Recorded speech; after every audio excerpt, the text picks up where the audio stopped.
ही advance cheating के तरीके तैयार कर लिए, अपराध के तरीके उन्होंने तैयार कर लिया। अब आपके सबके सब जहां जहां डेटा स्टोरेज है वहां से कुछ भी कुछ डेटा लेते हैं और फिर आपके साथ चीटिंग करने का कार्य करते हैं। जैसे आप किसी को वॉइस मैसेज भेजते हैं, अब आपकी वॉइस मैसेज आपके वॉइस वहां से ले लिए और आप ही के आवाज में किसी व्यक्ति विशेष को उन्होंने मैसेज कर दिया कि ये व्यक्ति आपका बच्चा है, ये इस रूप में पकड़ा गया है, ये बीमार हो गया और संकट में है, आप इसको इतना पैसा भेज दें। अब दूसरा व्यक्ति सुनेगा, परिजन आपके सुनेगी आप ही की आवाज, आप निश्चित रूप से हड़बड़ा जाएंगे और बोलेगा क्या करना होगा कि ठीक है हम इसकी हेल्प कर रहे हैं और आप ये चीज इतना इतना कर दीजिए। वो किसी खाते को नंबर देगा, आपने ट्रांसफर कर दिया, वो खाते से दूसरे में, दूसरे से तीसरे में, उतने खातों में चला जाएगा और उसके खोजबीन के लिए बड़ी लंबी लड़ाई लड़नी पड़ती है। अभी पूरे भारत देश में I4C ये संस्था स्थापित हुई है पूरे भारत देश में, जिसका एक लैब भी बना है द्वारिका में, दिल्ली में। आप जब भी द्वारिका जाने, दिल्ली जाने का मौका मिले तो साइबर लैब बना है, उसका जरूर आप विजिट करें, भ्रमण कर लें एक बार, तो आपको बहुत अच्छा लगेगा उस लैब को देखने से। और जो I4C है उसके माध्यम से प्रत्येक प्रदेश जुड़ गया है और कहीं भी कोई साइबर जनित अपराध होता है, हमको कोई भी जरूरत पड़ती है तो वो मदद तत्काल करते हैं। 1930 एक हेल्पलाइन नंबर है, 1930 ये नेशनल हेल्पलाइन नंबर है साइबर से बचने का। तो ये नंबर पर, इस नंबर पर यदि आपने तत्काल अपनी सूचना दे दिया तो आपका पैसा वहीं होल्ड कर दिया जाता है। आपके साथ यदि कोई ठगी हो गई, आपका पैसा निकल गया, तो यदि आपने 1930 नंबर पर आपने सूचित कर दिया तो आप जितना जल्दी हो सके, घटना ये नहीं कि आप उसमें टाइम लगाएं, तत्काल जैसे ही आपको मैसेज आया आप तत्काल जो है 1930 मिलाइए। 1930 की बहुत सारी लाइन है, कोई में कोई लाइन मिल ही जाएगी और 1930 में आपने सूचित कर दिया, आपका पैसा वहीं होल्ड करा दिया जाएगा। उसके बाद फिर एप्लीकेशन दीजिए। प्रत्येक थाने में साइबर थाने हैं, प्रत्येक जनपद में साइबर थाने हैं, उस साइबर थाने में एप्लीकेशन दीजिए। प्रत्येक थाने में भी जो है साइबर हेल्प डेस्क है। इसके अंदर मेरे कार्यालय में मुख्यालय लेवल पे भी एक जो है साइबर हेल्प डेस्क है, तो उसमें भी आप अपने जो है सूचना दे सकते हैं, आपकी मदद होगी। साइबर थाने में अभियोग पंजीकृत हो जाएगा, उस केस की इन्वेस्टिगेशन होगी और उसके थ्रू जो आपका पैसा होल्ड कराया गया था आपके खाते में ट्रांसफर करा दिया जाएगा। और जो आपके साथ चीटिंग करने वाले लोग थे उस गिरोह के बारे में भी जो है वर्कआउट करते हुए, उनके बारे में जानकारी करते हुए पर्याप्त साक्ष्य के साथ उनकी गिरफ्तारी करने का भी कार्य किया जाएगा। तो इस तरह से आप जो है यदि आपके खाते से पैसा निकल गया और 1930 पर नंबर पे, हेल्पलाइन नंबर 1930 ये हमेशा कंठस्थ कर लीजिए। जैसे आप इमरजेंसी नंबर 112 याद किए हैं, तो वैसे 1930 नंबर बिल्कुल कंठस्थ कर लीजिए। आप तत्काल इस नंबर पर सूचित कर दिए। ये नंबर समझ में आ रही बात? कौन सा नंबर है? 1930। ये सबको, अपने पड़ोसियों को, अपने भाई को, अपने बहन को, अपनी माँ को, अपने पिता को, चाचा को, ताऊ को, सबको याद करा दीजिए। यदि कहीं कोई बात होती है 1930 नंबर पर आप सूचना दे दीजिए, आपका पैसा वहीं रुक जाएगा और आपके खाते में ट्रांसफर होते पे पुनः आ जाएगा। कभी भी साइबर ठगी को यदि आपके साथ हुई तो उससे जो है बचने का प्रयास मत करिए, उसको तत्काल बताइए, वो केस वर्कआउट हो।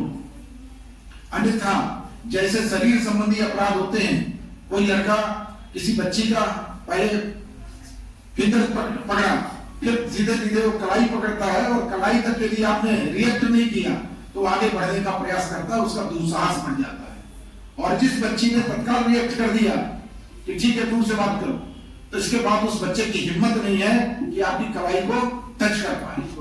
तो ये हमेशा जो है जब भी कहीं अपराध होता है तो उससे छिपाने का कार्य नहीं करना, बल्कि तत्काल उसको उजागर करने का कार्य करना है। ये बात समझ में आई? तो वैसे साइबर क्राइम भी आपका मान लिया फेसबुक के माध्यम से, इंस्टाग्राम के माध्यम से या किसी अन्य सोशल जो है चैटिंग के उससे आपके साथ कोई घटना कारित हुई तो उसको छिपाइए मत, तत्काल बताइए, अन्यथा वो आप जो है धीरे धीरे बड़ी जो है घटना के शिकार हो जाएंगे, आपके साथ बड़ी घटना घट जाएगी। अभी आपने देखा बड़े बड़े जो है दक्ष लोग जो कंप्यूटर के बारे में जानते भी हैं, साइबर क्राइम जानते हैं, फिर भी साइबर ठगी के शिकार हो गए। आपने देखा होगा पीजीआई लखनऊ के कई बड़े डॉक्टर, दिल्ली के डॉक्टर, इंजीनियर्स भी ठगी के शिकार हो जाते हैं और क्या हो जाता है, डिजिटल अरेस्ट हो जाती है। यहाँ से हमने मोबाइल से अपने फोन से वीडियो कॉलिंग किया, आपने वीडियो कॉलिंग रिसीव कर लिया और बताया कि आपका बच्चा मेरे पास है या आपका कोई पार्सल आया है, और धीरे धीरे जो है कि आपको तो जो है इसमें सिद्ध करना पड़ेगा कि आपका नहीं है या आपका बच्चा इस केस में फंस गया है, और आप हड़बड़ाहट में बहुत सारी चीजें अपनी बताते गए और धीरे धीरे उन्होंने कहा कि इससे बचने का उपाय क्या है, इसके तो सीबीआई इंक्वायरी करेगी, इसका पुलिस वाले करेंगे, इसका ईडी वाले करेंगे। आप धीरे धीरे फंसते गए। पीछे वो जैसे ये वीडियो कॉलिंग में आपको पकड़ा देंगे कि ये सीबीआई अफसर है, वर्दी वाला भी दिख जाएगा। फरार लोग तो वर्दी भी पहनवा लेते हैं, फर्जी डीजीपी बन जा रहे हैं, अखबार में पड़े होंगे, फर्जी कप्तान साहब भी बन जाएंगे, फर्जी इंस्पेक्टर साहब भी बन जाएंगे, सब के सब, और धीरे धीरे आप ठगी के शिकार बनते जाएंगे और फिर वो आपको उतने घंटे आपको अपराध भी हमेशा परिवर्तित होते रहते हैं, बदलते रहते हैं, उनका तरीका भी बदलता है और अपराध के तरीके भी के साथ ही साथ अपराध के प्रकार भी बदलते हैं।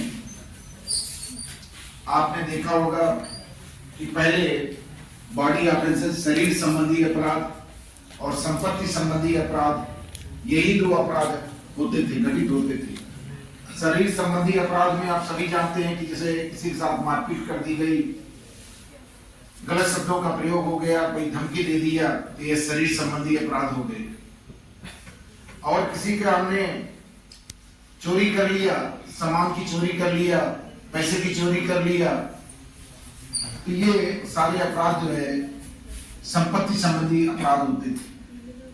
आपने देखा होगा कि हाल ही में डिजिटल अरेस्ट आपने सुना, पहले जो अरेस्ट होते थे किसी को छू करके और पकड़ करके ही किसी व्यक्ति को अरेस्ट किया जाता था।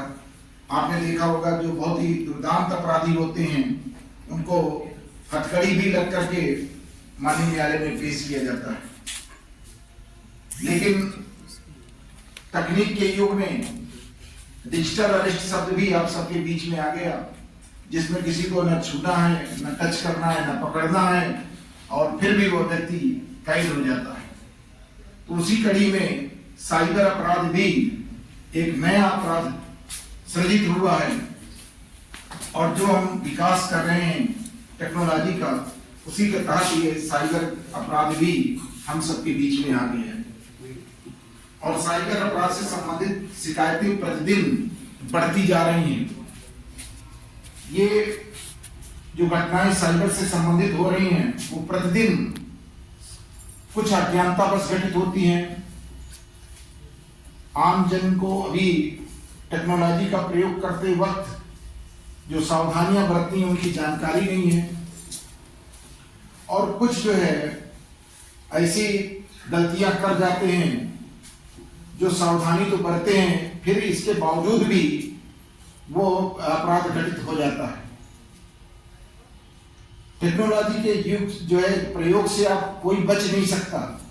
आप सभी जानते हैं कि आज हम एआई के युग में हैं, आर्टिफिशियल इंटेलिजेंस। सभी लोग मोबाइल फोन का, एंड्रॉइड फोन का सभी प्रयोग करते हैं,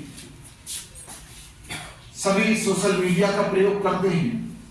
किसी भी छोटे बच्चे से भी पूछिए तब भी वो व्हाट्सएप में चैटिंग करता है, इंस्टाग्राम में करता है, या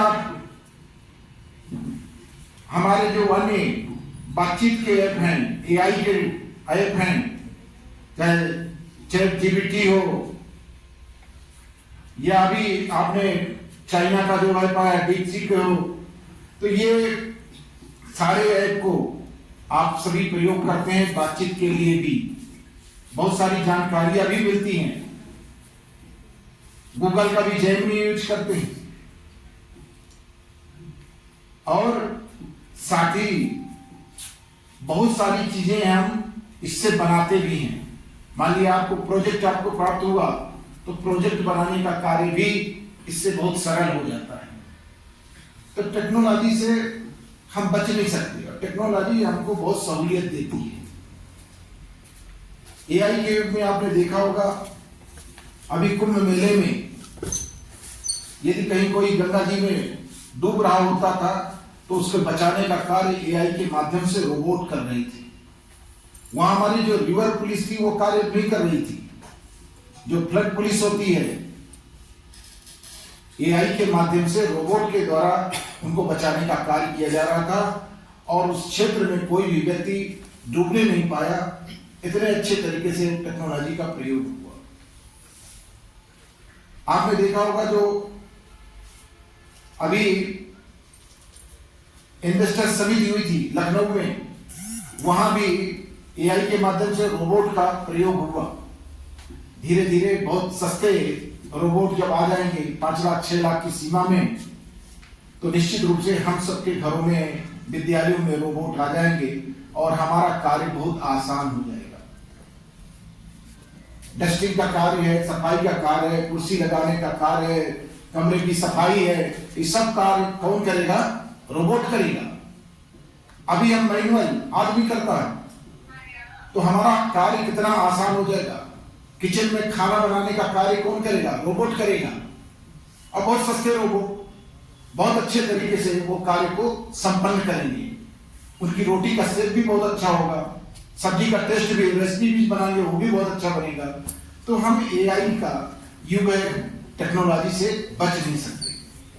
अब उसके लिए जरूरत है कि हम टेक्नोलॉजी का प्रयोग तो करें, लेकिन हम सावधानियां भी बरतें, क्योंकि जो भी गिरोह इसके संबंध में पैदा हो गए हैं, वो हमको शिकार ना बना पाए। आपने देखा होगा अभी ट्रेडिंग का लोग कार्य करते हैं। बहुत सारे लोग अपना पैसा जो है स्टॉक एक्सचेंज में लगाते हैं।